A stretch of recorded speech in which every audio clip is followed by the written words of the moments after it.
And I'm just about to share the first reading.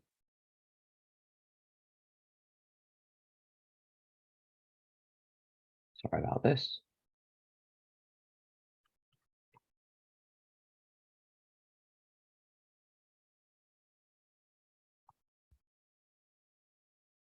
There we go.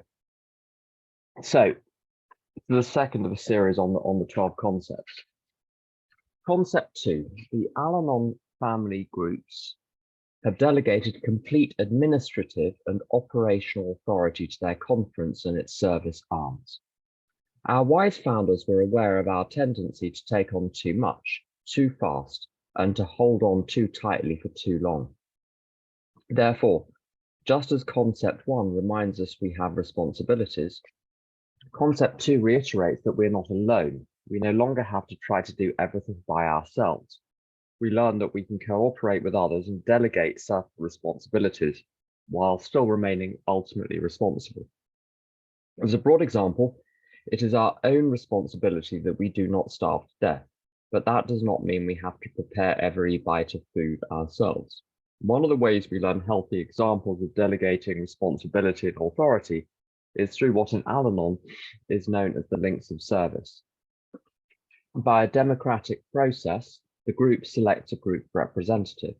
The group representatives in a district choose their district representative, and the group representatives elect a delegate who represents all of the groups in their area at the annual World Service Conference. Each delegate at the World Service Conference draws guidance from tradition too. For our group purpose, there is but one ultimate authority, a loving God as he may express himself in our group conscience. Our leaders are but trusted servants, they do not govern. When the World Service Conference convenes every spring, the attending delegates represent the groups in all areas throughout the United States, Canada, Bermuda, and Puerto Rico. The World Service Conference constitutes Al-Anon's largest group conscience. As individuals, all conference members strive to apply the principles of Tradition 1.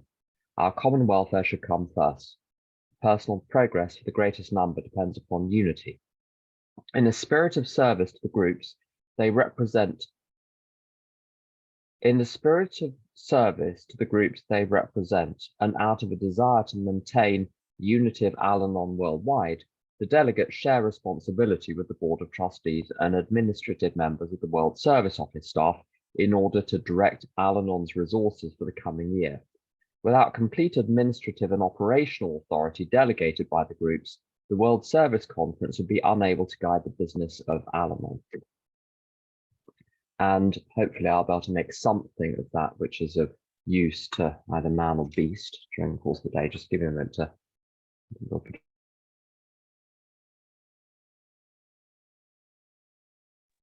God is successfully expelling the cold from me. So how's that for an affirmation? Right. I am literally rolling up my sleeves off. I'm going to talk about concept 2 formally, and then I'm going to talk about application. So, and I'm just going to talk about the Al-Anon concept 2 rather than pulling in any of the AA stuff or Big Book stuff, because there isn't really any Big Book stuff at any rate. And the concepts, the structure is different in Al-Anon. There are a couple of differences. So the idea behind concept 2 is if Al-Anon members who are scattered all over the world, all over the country, decide we'd like another book, and you know they've thought that because boy are there a lot of Al-Anon books, so you know this thought must have been had on a very regular basis. We haven't got enough books, we need more books. Lack of books is our problem. So they say, right, we need another book. What are we going to do? Obviously, you can't sit there in Budley Salterton or Puerto Rico and write your book. You've got to come together as a fellowship to do it. And so you need 2 elements. You need a decision-making structure and you need an implementation structure. The decision-making structure is the districts, and then below that, the areas, and then below that, the regions, and below that, the service conference. And that is where the big decisions get made. And once a decision has been made, let's say to write one day at a time in Al-Anon 7, or whichever one we're on, it gets handed over to the Board of Trustees and various committees and so on to actually do the writing of the literature. And the same principle applies with any endeavour that cannot be done at group level, that must be done below group level. So all well and good. But where it starts, this process of delegation, where it starts is the groups, and the groups elect a GSR. Now, it's very interesting in that reading. What it said was, we elect the group service representative, the general service representative, rather, democratically. It's not quite the case. It's a little known fact that Al-Anon has 2 tiers of membership. It all doesn't look like we do. It doesn't get mentioned in meetings, but there are 2 tiers of membership. There are, as it were, pure Al-Anons who are just Al-Anon, and maybe you're allowed to be a member of, SLA or Code or anything else. But Al-Anon's not concerned with that. But the second tier of membership is Al-Anons who are also members of AA. And if you're a member of AA, you're not, there is a fear that if you get into the service structure, you will subvert or undermine Al-Anon's purposes, that AAs in Al-Anon are treated as and this is in the service manual, as treated as, they use the word 5th column, essentially treated as a 5th column.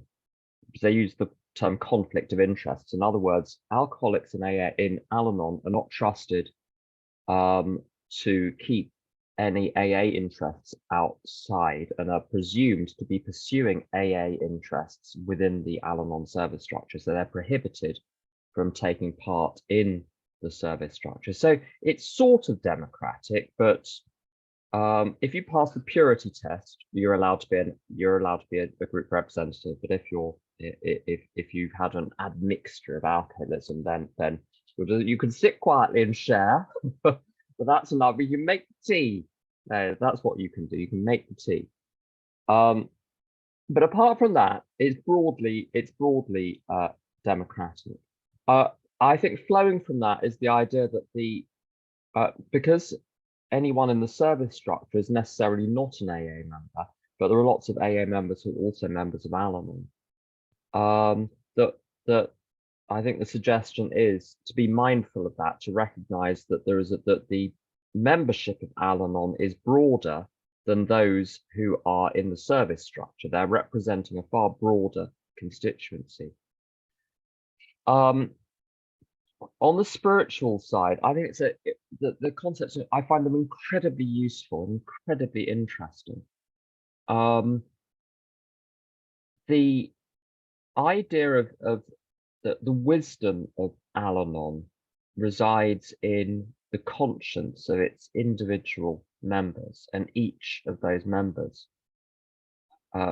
in their relationship with a higher power. And those individual bits of consciousness, certainly in the material world, are separated in the physical brain, apparently in the physical brains of all these different Al-Anon members in all these different places. And to do anything, it's no good that wisdom and understanding and insight and power being there. It must have a vessel to come together. And I think there's a parallel between the way individual, I couldn't handle alcoholics in my life, sitting in my room thinking about it on my own. I have to come to Al-Anon to be sensitized to where I'm going wrong in my relationships with alcoholics, and to fix that, and to learn to stay inside my hula hoop. So I need to come to meetings for that. And coming to meetings, the meeting is more than the sum of its parts. The meeting without the individual consciousness is nothing. It's just people complaining. But if there's real consciousness within the individuals, and those individuals are connected to God, then the whole thing comes alive. The consciousness without the meeting is nothing. It can't do anything until there is a meeting which allows something to flow. And that flowing process, I heard a speaker once say about speaking from the podium at events. And he's saying, if there's no one catching, you can't pitch. And I think it's like that in meetings. The fact that there are people who are willing to engage on the listening side, like really willing to engage on the listening side, not just quietly waiting their turn to speak, as I often do. The fact of that seems to bring out the wisdom from the other people in the room. It seems to activate the other people as a channel. As soon as there is active listening, the speaking becomes active and the chain is created from the higher power. And I think it's like that in Al-Anon as a whole, that the groups are completely impotent as they are. They can't do anything. They can, well, in terms of their own affairs, they can do things. But in terms of the fellowship as a whole, the fellowship as a whole is completely impotent. And what's extraordinary is when the group representatives come together and form the districts and the areas and the regions and the conference, in a sense, nothing new has been created, because those are the same people that were sitting there in the individual Al-Anon rooms, but they come together in a different way and the power is released.